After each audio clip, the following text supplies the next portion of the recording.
এই দুই দলের ছিল একটা স্ট্রাইকিং ফোর্স। যখনই প্রয়োজন হয়েছে জামাতকে ইউজ করেছে। আওয়ামী লীগের যখন প্রয়োজন হয়েছে আওয়ামী লীগ বিএনপি মিলে জাতীয় পার্টির বিরুদ্ধে লেগেছে। আবার যখন প্রয়োজন হয়েছে তখন আবার বিএনপি জামাত মিলে সরকার গঠন করেছে। এইভাবেই তারা খেলে। ওটা একটা স্ট্রাইকিং ফোর্স। স্ট্রাইকিং ফোর্স কথা হায়ার্ড ফ্রম পাকিস্তান। এখন দেখেন 18 মাস যে সরকারটা দেশ চালিয়েছে আমাদের, সেই সরকারটা কে? সেটা আসলে জামাত সরকার, আনঅফিশিয়ালি জামাত সরকার। তারা দেশটাকে হাইজ্যাক করেছিল 18 মাস।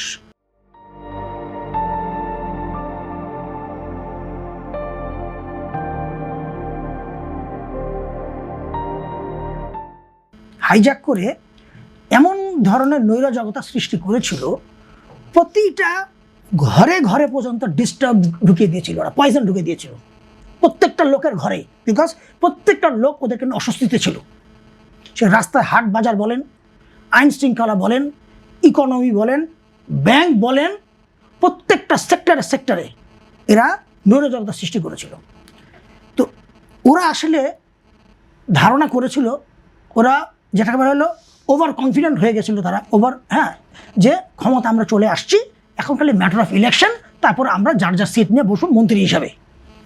এই স্বপ্নটা তারা আসলে এখন পর্যন্ত তারা মেনে নিতে পারছে না যে তারা তাদের যে ইঞ্জিনিয়ারিং করে যেভাবে তারা আসছে, এই ইঞ্জিনিয়ারিং বা ওই যে ব্যালট বক্স যেভাবে স্টাফিং করে, এগুলা 100% ওরা ফুলফিল করতে পারে নাই বলে ক্ষমতা আসতে পারে নাই। এটা হলো মূল কারণ। তো এখন কথা হলো কি, যে এরা যেহেতু ওয়াকআউট করে চলে গেছে পার্লামেন্ট থেকে, আমি বলবো এদেরকে, প্রধানমন্ত্রীকে উদ্দেশ্য করে বলবো, এদেরকে স্পিকারকে উদ্দেশ্য করে বলবো, এদেরকে আর কোনো কনসিডার না করে, এদেরকে আর কোনো সুযোগ না দেওয়ার জন্য, না দিয়ে ইমিডিয়েটলি উনি আফটার ঈদ একটা বাই ইলেকশনে ডিক্লেয়ার করুক। কারণ কি, দেখেন এদেরকে আবার হাতে পায়ে ধরে নিয়ে আসবে, ওই একই কাজই করবে, একই বেয়াদবি করবে। তো আমরা 18 মাস পরে একটা রাজনৈতিক দল দেখেছি, রাজনৈতিক সরকার দেখেছি, আমরা একটা তামাশা দেখতে চাই না। আমরা গণতান্ত্রিক পথে যাত্রা শুরু করেছে, দেশ শুরু করেছে, কিন্তু গণতান্ত্রিক যাত্রা করতে পারবে না বিএনপি এদের কারণে, এদের বেয়াদবির কারণে। কারণ সঙ্গে 4-5টা বেয়াদব রেখেছে। ওই বেয়াদবগুলির কারণে বিএনপি যতই ওই ফ্যামিলি কার্ড বলুক, এই কার্ড বলুক, চালাতে পারবে না এদের কারণে। কারণ এরা হতে দিবে না। এরা চাচ্ছেই যে বিএনপি যেন ফেলিয়ার সরকার হয়, এটা ওরা চাচ্ছে। সেইটা সৃষ্টি করার জন্যই আজকে সিমটমস দেখিয়েছে।